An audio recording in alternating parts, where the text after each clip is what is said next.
to call the board meeting of January 29th, 2025 to order.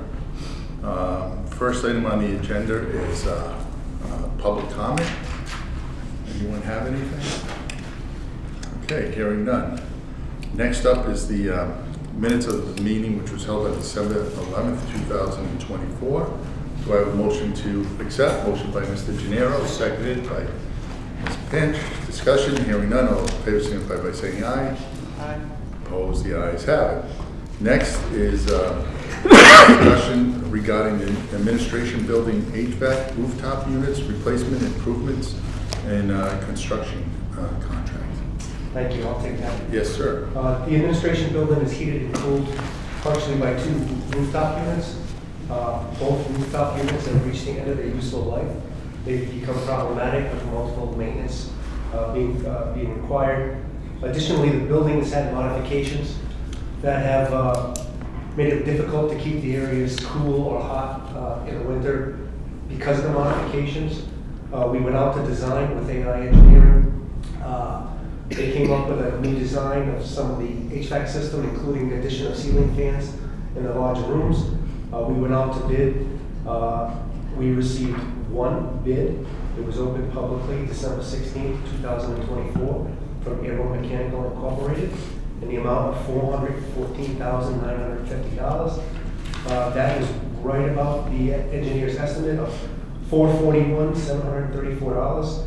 AI Engineering performed a bid review and analysis. They recommend that RIPTA execute a construction contract with Aero Mechanical Incorporated for the HVAC rooftop unit replacements and control upgrades. So we are asking, recommending approval of a construction contract with Aero Mechanical Incorporated in an amount not to exceed $414,950 for the HVAC rooftop unit replacements and control upgrades. Thank you. Do I have a motion? We have a motion. Discussion. Yes. Jeffrey, when I look at this, it's nice that the engineer's estimate, as I understand it, the engineer's estimate came considerably before the bid. Correct. So you at least have some correlation between costs. But I think all of us know that we prefer to have multiple bids on these. Can you tell us what you do for public outreach? So when we put the bid out, we post the bid opportunity on our website, on the RIPTA website. We also send it to the State of Rhode Island Division of Purchases. It's posted on their website, and we do internal outreach. So I typically send a hyperlink to the bid opportunity on the RIPTA website to all the vendors on the Rhode Island Master Price Agreement and any other local vendors that we've done business with. So we've done quite a bit of outreach. We had multiple vendors show up at the pre-bid construction walk-around, but we only received one bid. I think it's due to the amount of work that most local contractors have at this time. So you've done everything that you've Typically, exhausted it all. Correct. Typically, anything that we post, we do a lot of outreach, both on the state websites, our website, and we do some internal outreach as well. And that was my point. No, I think most businesses are like that. Yep. They're lacking having the labor force needed to really do that expansion of their workforce. Unfortunately, but Jeff's done everything. Good outreach. Yeah. Yes. Oftentimes when that happens, in my experience, you see the bid come in higher than the engineer's estimate, Right. so that's a Right. good sign. Yeah. Yeah. So, kudos to you and doing everything possible to get the best bid, which obviously you did okay because it came Under the Chairman, could we have a second on Director No, we Gennaro's? did not. So we had a motion. Do I have a second? Second by Charles and Karen. Thank you. Discussion, hearing none. All those in favor signify by saying aye. Opposed, the ayes have it. Thanks, Jeff. Next is administration and maintenance building roof replacement. I'll take that one also. So both buildings on campus have shingled roof and a portion of rubber roof. And if you notice that there's been damage to multiple portions of the shingled roof on both buildings, we went out to design for roof replacement that includes the shingled roof on the administration building, the shingled roof on the garage, and the rubber roof over the maintenance portion of the garage, which is original construction. The initial design was an exploration of solar. The price of solar panels on the roof was way beyond the return on investment. It was gonna be about 21 years to pay off the ROI on the cost of the solar panels. We decided just to do a roof replacement. We advertised that for a bid. We received one bid by the deadline of December 16, 2024 from A&D Construction Company in an amount of $144,800. The design consultant did a construction estimate of $143,300. AI performed a bid review and analysis and recommends that RIPTA execute a construction contract with Plan D Construction Company for the roof replacements. RIPTA staff recommends approval of a construction contract with Plan D Construction Company in an amount not to exceed $144,800 for the roof replacements on both this building and the lot. And may I assume that you did the exact same thing? We did, so I reached out to all the roofing contractors that were on the Rhode Island area. It was posted on the Rhode Island State Purchasing website and our website as a bid opportunity. Okay, thank you. Further questions? You have none? No, yeah, you have a question? Yeah, well, I just want to make a comment. We just used Plan B. They just won a bid for us for painting. They came in with a great price. They just finished the work. They did a great job. I don't know if you've ever used them before, but So his first, he's been very communicative with us. he's great. Brian, are you dealing with Brian? Brian. Yeah, he's very good. Really, very happy with them.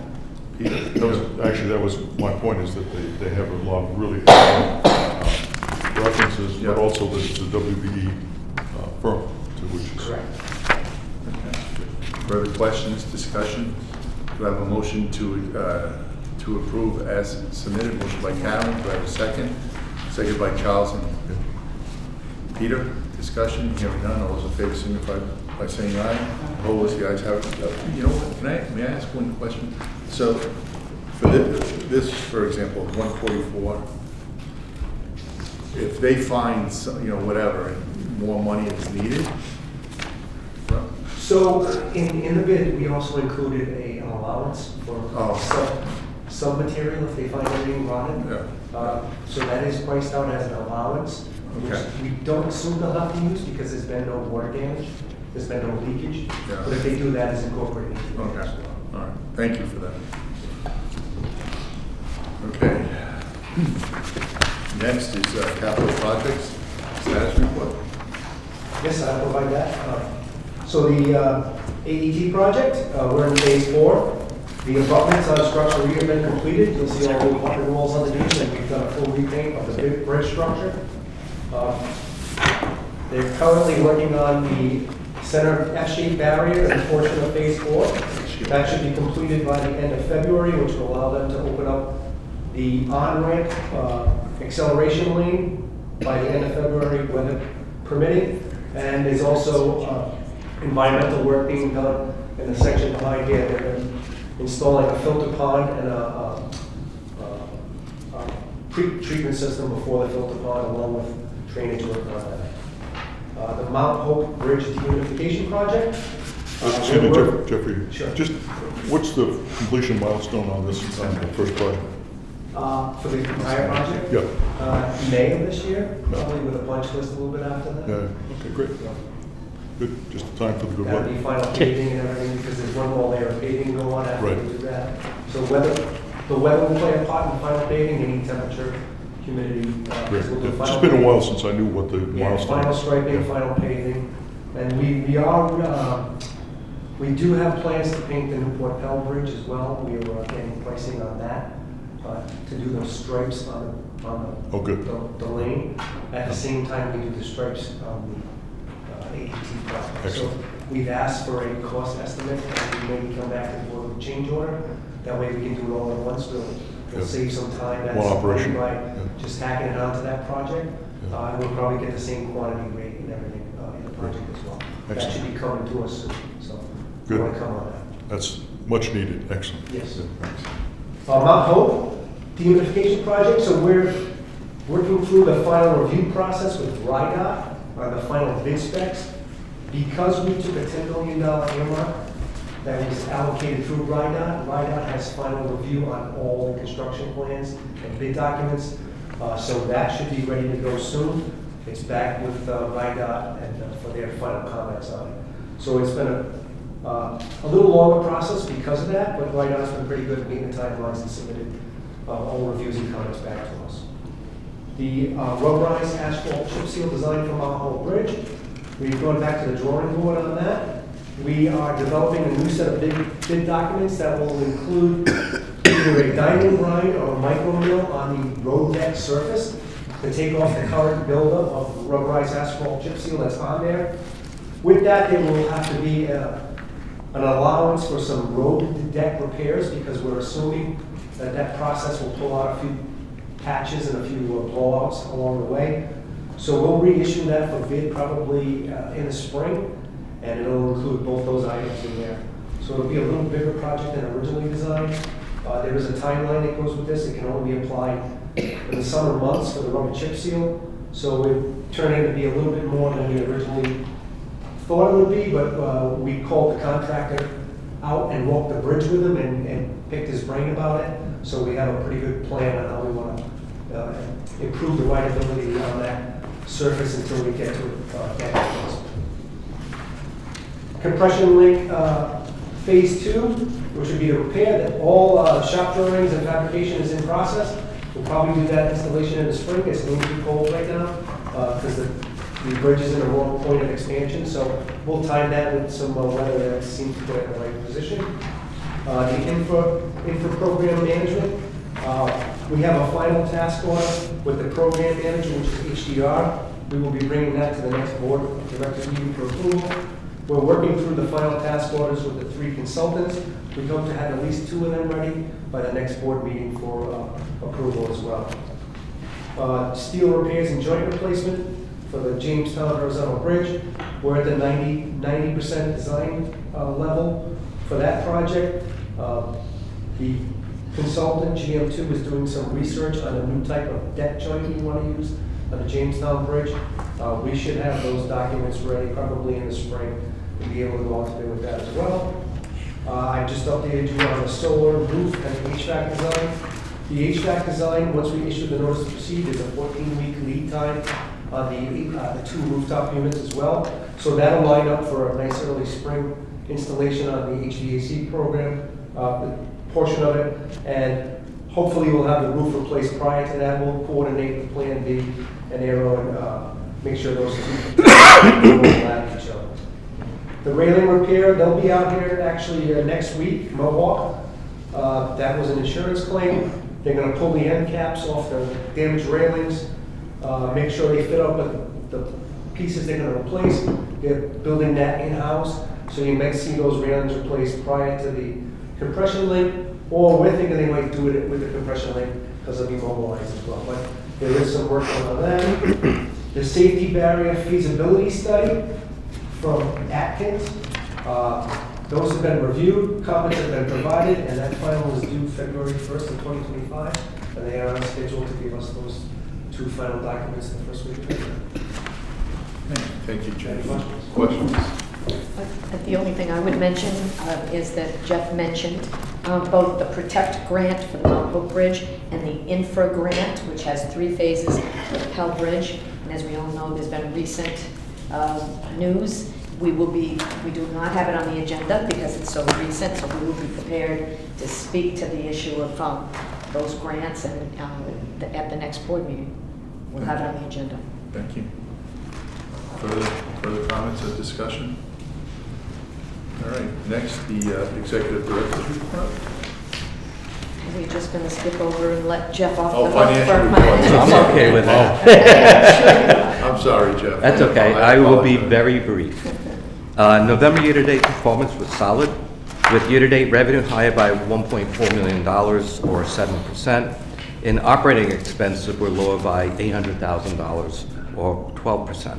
The $800,000 operating expense variance was primarily due to the timing of the bridge inspections and lower personnel costs due to open positions.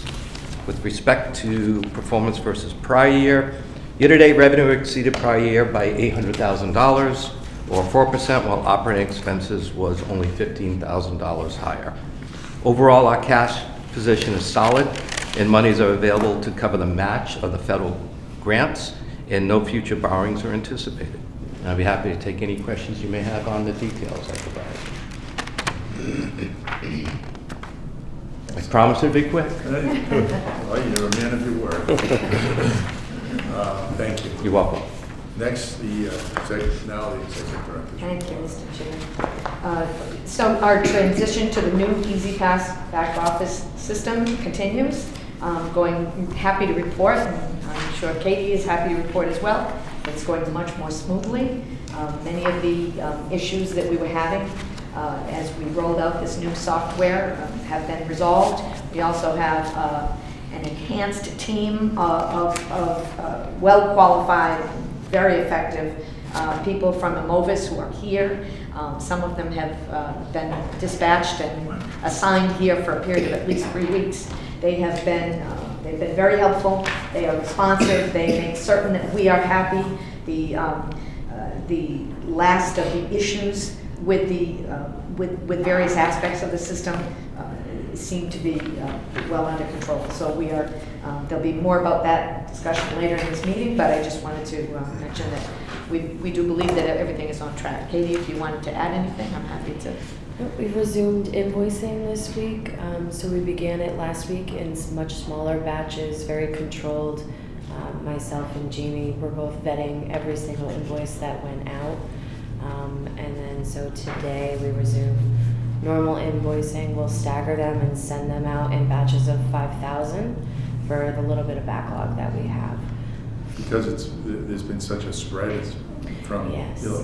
was it November? Yeah, basically. There's going to be, I would imagine, there may be some invoice bills that are up there. We haven't Yeah. seen many that were too high. The highest I saw yesterday was $154. We are getting people who are calling in to pay.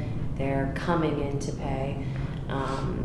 Basically, EasyPass customers kind of know that they owe it, I would say, because they're getting the notifications that their account has not been replenished or their card declined, things like that. So we are collecting on them, not in the volume that we would when we're mailing, of course, but we will basically stagger these and send 5,000 out every other day so as not to inundate the customer service and then accounts receivable who's processing those checks.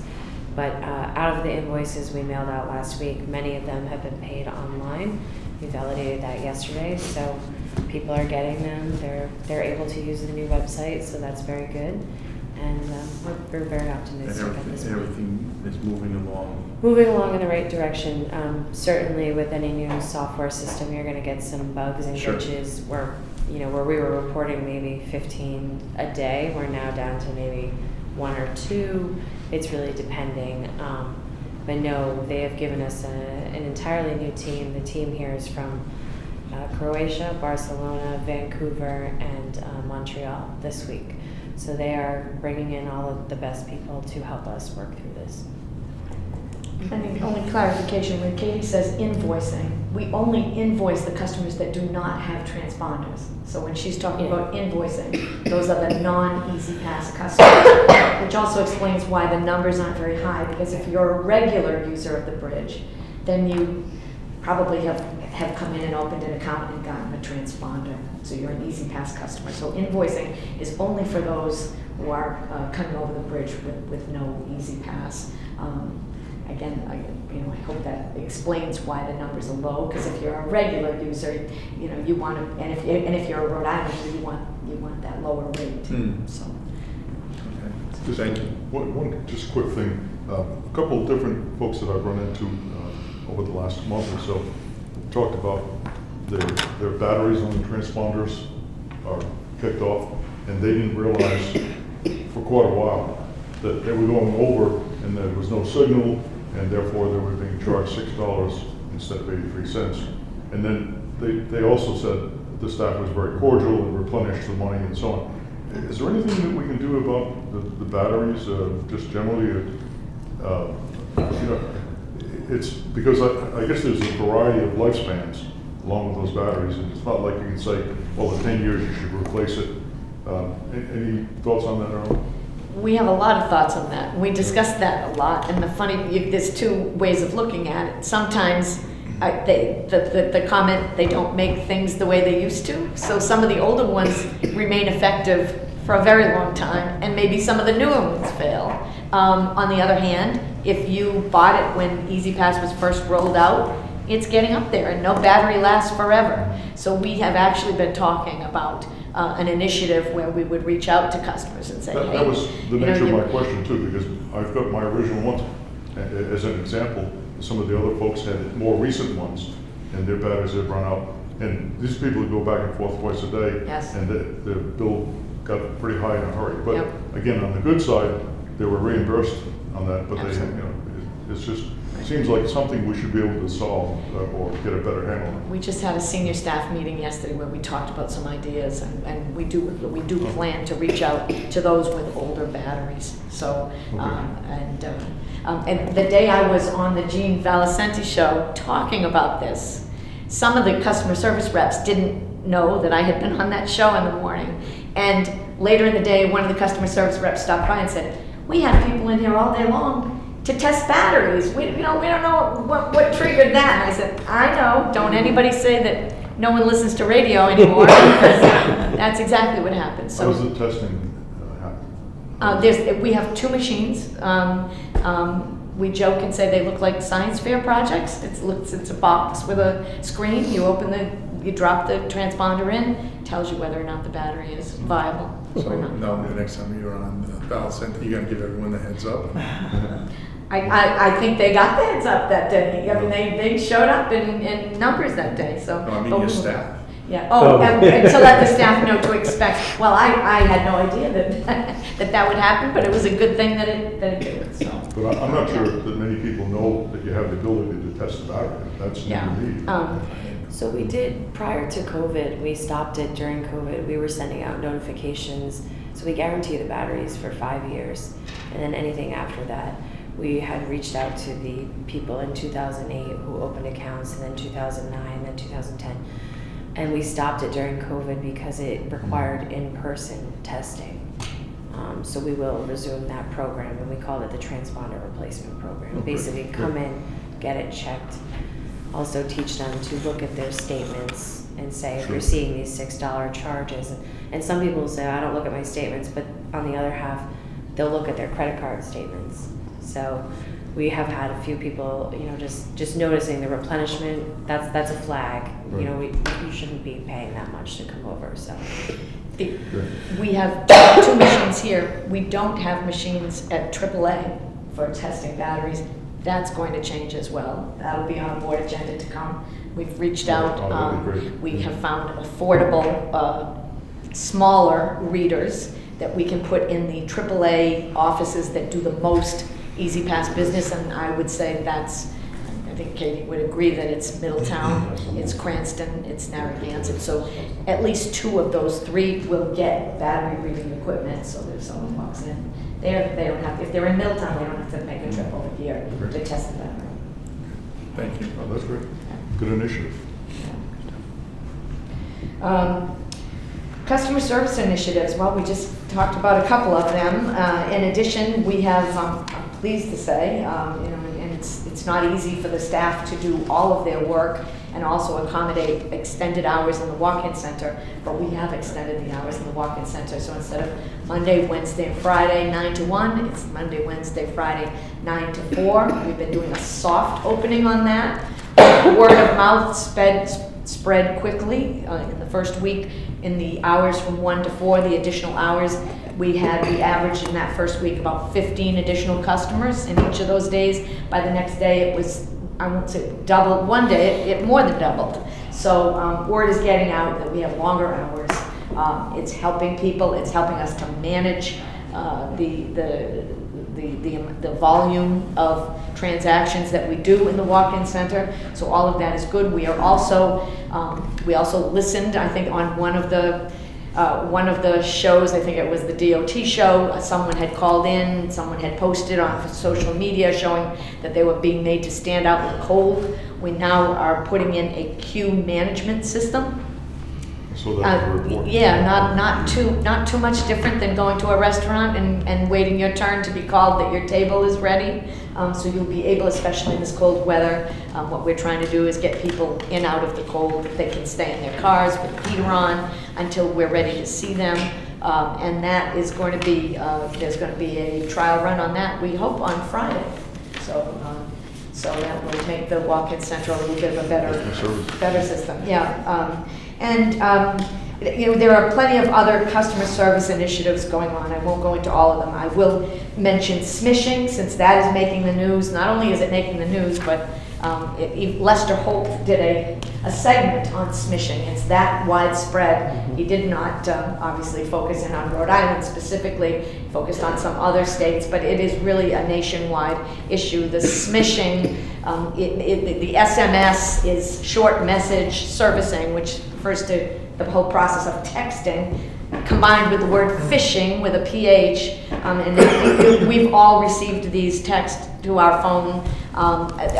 The comfort we have is in knowing that the phone numbers, the cell phone numbers receiving these smishing texts asking for payment of tolls, those cell numbers are being chosen randomly by the criminals that are doing this. They are not getting those phone numbers from us. So if anyone asks you, you can say with assurances that they are not. There has been no breach here. One small anecdote of evidence that that's the case is that I had one customer say, "I'm disappointed that you leaked my cell phone number." Well, when I called that customer back, I called the number that we had on record here. It was the customer's home landline. I said, "We don't even have your cell phone number." So, there's no question that these numbers are random. They are not connected to EasyPass accounts. Many people who have nothing to do with EasyPass have received them. Unfortunately, I have to tell you that I don't think this is going to go away. We're going to see this. People become accustomed to seeing a foreign country area, the country codes, and know that this is, and we tell people that we do not currently in our system text customers for payment. So, and by the way, they're not looking for your money. They're looking for your financial data. They're asking for $6.99. They are not trying to collect $6.99. They are trying to get access to financial data. All the groups that we belong to, the International Bridge and Turnpike Association and the EasyPass group, are all focused on this and doing what we can. But it's very difficult to fight criminals that, especially when we have no connection to it whatsoever. We could take some steps, and we have, but there's not a lot we can do, especially when the whole country is fighting this scam. And finally, the next board meeting is February 12th. That's it for me. As I conclude my 5th year as executive director. Where did the time go? All right. Next item is executive session. I'll leave that up to you. Thanks, Chairman. So I think Jeff, will you stay for this item, please? Sure. And as we move into executive session. Chairman, I'll ask for a vote second and roll call vote for sessions pertaining to litigation matters pursuant to Rhode Island General Laws 42465A2 related to the following 4 litigation matters. Potential vote related to 1 non-public potential litigation related to video analytics equipment settlement agreement with Parsons. The American Trucking Association versus RIBTA, U.S. Court of Appeals First Circuit numbers 22, 1795, and 1796. Number 3, potential vote related to settlement agreement Chapman versus RIBTA, RICHR number 24 EMP 222 and EOC number 16J 2024-00147. And 4, 1 non-public potential litigation matter related to back office implementation with Immobis.